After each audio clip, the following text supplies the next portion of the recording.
হুজুর সাল্লাল্লাহু আলাইহি সাল্লাম রমজান মাস সম্পর্কে বলেন, ইহা সবরের মাস এবং সবরের পরিবর্তে আল্লাহ পাক বেহেশত রাখিয়াছেন। ইহা মানুষের সহিত সহানুভূতি করিবার মাস। এই মাসে মোমেন লোকদের রিজিক বাড়াইয়া দেওয়া হয়। যে ব্যক্তি কোন রোজাদারকে ইফতার করাইবে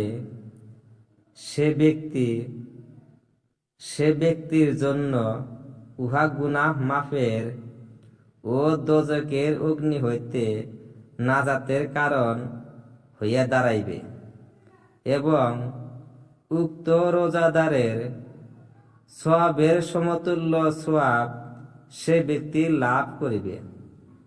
অথচ সেই রোজাদারের সওয়াব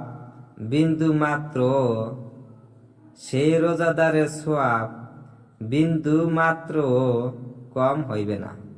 সাহাবারা জিজ্ঞাসা করিলেন, হে আল্লাহর নবী সাল্লাল্লাহু আলাইহি সাল্লাম, আমাদের মধ্যে অনেকেরই এই সামর্থ্য নাই যে সে অপরকে ইফতার করাইবে অর্থাৎ পেট ভর্তি করিয়া খানা খাওয়াইবে। হুজুর সাল্লাল্লাহু আলাইহি সাল্লাম তখন বলেন, পেট ভর্তি করিয়া খাওয়ানো জরুরি নয়। যে ব্যক্তি কাহাকেও একটি খেজুর দ্বারা ইফতার করাইবে, আল্লাহ পাক তাহাকেও উক্ত সওয়াব প্রদান করিবে।